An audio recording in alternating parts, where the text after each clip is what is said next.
Ashama kabajamtoota ilmaan Oromoo qaqqaaliiwwan akkam fayyaa jirtu nagaa keessanii annaga kooti isinis bakka jirtanitti baga naganaaf jiraatan isin jecha egaa har'as jechuudha akkuma baratame akkuma aadaa keenya barumsa haaraa viidiyoo haaraa tokkoon qabadhee isin dhiyaadhe jechuudha yoo xiqqaate baatii 2 moo 3 toora irraa badee tureetiin jira jechuudha har'a immoo barumsa haaraa tokko barumsa ajaa'ibaa qabadhee isin dhiyaadhe jira barumsa keenya har'aa kun maali kan jedhu wajjin intro kana booda kan itti deemnee ilaallu ta'a jechuudha.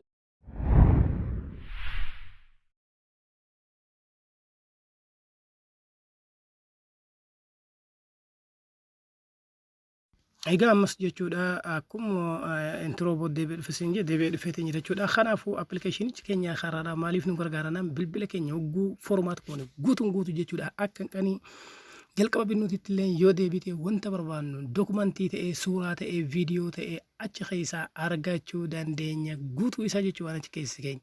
Waaw appilikeeshinii illee bifa dokumentii nuti yoo kaannee duraan qabaanne jechuudha achi keessaa argachuu dandeenya. Kanaafuu nammoo hunda isaa isin garsiisu tokko qofaan isin agarsiisa suuraa upload godhee akka achi keessa taa'u isin agarsiisa isin ammoo hunda tokko keessa deemtanii ilaaluu dandeessan iimeela ittiin bantan qofa akka hin daganne isin gaafata iimeela dagachuu baannaan biyya feetanillee yoo jiraattan addunyaa kanarraa iimeela paaswoordii keessa yoo beektan bilbilituun bishaanitti illee isin jalaa yoo baddu yoo caccabde yoo gubatte illee iimeela keessan qofa beeynaan deebiftanii argachuu dandeessan dhibbarraa dhibbatti isiniin jira.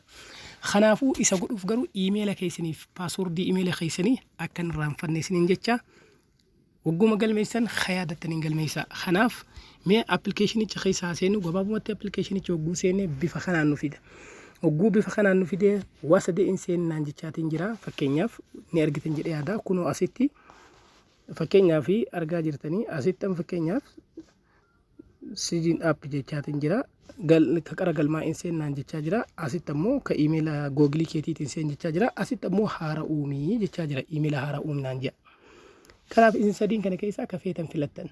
Anamma kamii filadha jennaan googilii filadha. Ka dura googilii irraa qabu filadha. Kan lammaffaarra jiru jechuudha. Isa kana wagguu filadhee jee fakkeenyaaf mee filadhee haa deebi'u.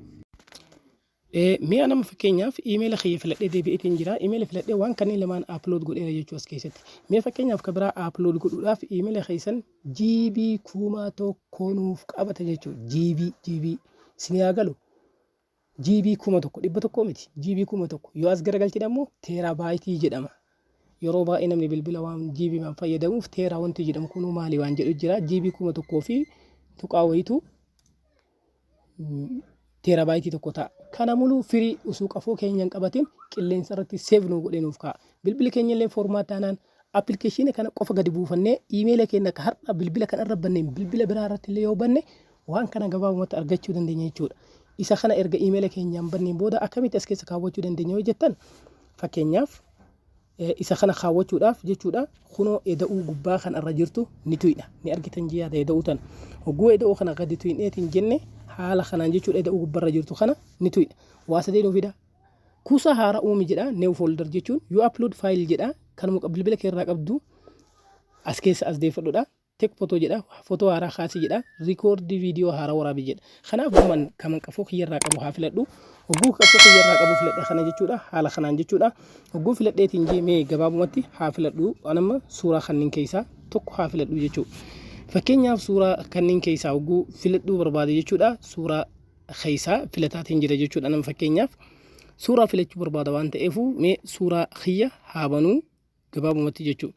Suuraa kana hogguu baneetiin jee haala kanaan jechuudha suuraa kana hogguu banee jee mee fakkeenyaaf suuraa tokko keessaa filadhu anama fakkeenyaaf gabaabumatti suuraa kana haa filadhu jechuudha kunoo kan mucoo daa'ima gubbaa jiru kana jechuudha takkaahuu kan mucoo tanaa filadhu.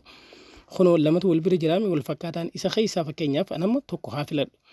Isa kana keessaa fakkeenyaaf kan filadha jennaan mee anama kana haa filadhu kunoo khaxiyyaan irra jiru kana fakkeenyaaf isa filadhaa khaxiyyaa irra jiru kana maal godhaa al takka qofa irra gad tuqa. Hogguu ana irratti gad tuqee ufumaan upload godhanaa fida gubbaa kanarraan gad harkisuudhaan upload godhuu isaa asiin laalla kunooti. Upload nuuf godhaateen jira jechuudha kunoo argaa jirtan yoo uploading two files jedha kan biraallee dura irra dhahee jira faayila lama garanatti asii deebisaa jira jedha garamitti jennaan gara 1 terabyte storage kan jedhu appilikeeshinicha keenya ammaa kanatti jechuudha. Kana jechuudha isa mi'amma upload godhee naaf hin xumuru jechuudha. Wagguu upload godhee naaf xumure akkuma kunu daadoo kan jedhu kanaa fi suuraan tun asitti mul'atutti jechuudha. Innis sadaffaa ta'ee iddoo kanatti mul'ata jechuudha. Kan amma an filadhe kun kan gadhaanu kuni sagalee muuziqaati fakkeenyaaf kan ullaan kun suuraadha. Kan gadhaan kun meegabaayitii 4.54 jechuudha. Kan ulaan ammoo kiiloobayitii 110 jechaatiin jira xiqqishuudha suuraa waan ta'eef iddoo guddaan qabatu jechuudha.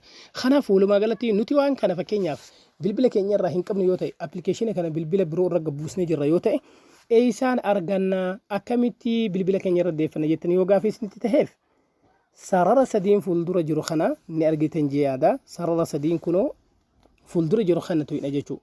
Hogguu isa tuyni beeksifni nu dhufa isa eenee ofirraa eksi dooyna jechuudha. Kunoo sekondii shanii eeguudhaan haala kanaan eeyna achi booda skip tan jettu gubbaa irratti ni dhufti achirraan ammoo eksi nu ba'a.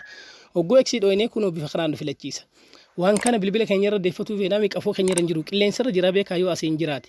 Kanaafuu nuti akkam goona jennaan daawunlood kan jettu kana tuyna jechuudha. Yoo isa hin barbaannu ta'e dileet goone illee bira kutuu dandeenya. Nuti amma daawunlood kan jedhu kana tuyna jechuudha. Bilbila keenya irraa yoo hin qabne ta'e storage bilbila keenya original irra hin jirre yoo ta'e kun qilleensa irra nuuf kaaya email keenyaa nu kuusa malee bakka bilbila keenya takka illee nu jalaa hin qabatu jechuudha. Dhibbaan dhibbatti.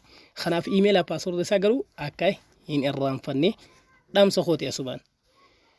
Kana waan ta'eef jechuudha gabaabumatti yeroo upload gootan garuu interneetni isin barbaachisa. Kanaaf interneeta malee hin ta'u akkasitti beekaa isiniin jechuu barbaadeeti.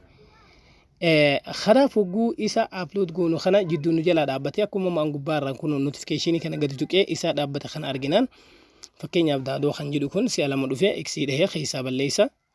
Akkasumatti isinis bifa kanaan jechuudha. Bifuma kanaan jechuudha haala kanaan keessatti deeffachuu dandeessan jechuudha. Kan hangate kunoo akkuma kanaan ogguurratti gad dho'itan ufumaan isiniif deebi'a jechuudha keessatti kan karatti hafillee jechuudha.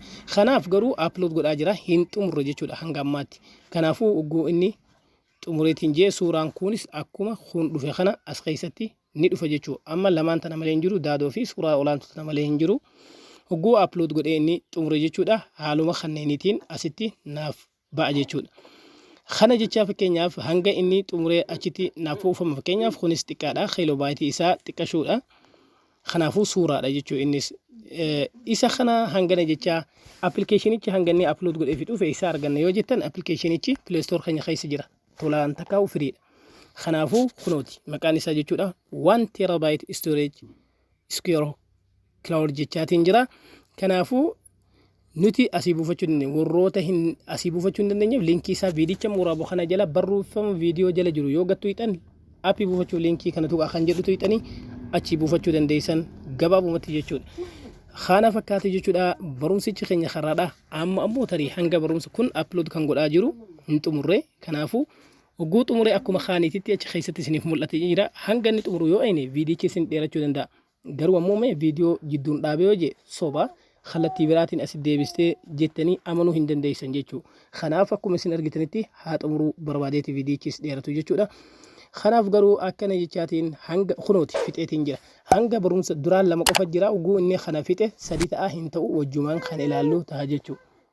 Walumaa galatti sadi ta'aaf hin ta'u wajjin ilaalaa kunooti processing jechaatiin jira. Ogguu fixe inni raayitiinaaf kenna bakka kanatti jechuudha. Kan diimaa kun ammoo kan karatti hafee tiraa egeen irra deebi'ee yaaleedha. Wagguu upload gootan karattis isin jalaafuu danda'a. Isin ammoo gana waan booda hin dalagu akka hin jenne osoo upload ta'uu fi ta'uu dhabuu isaa addaan hin baafanne jechuu barbaadeeti.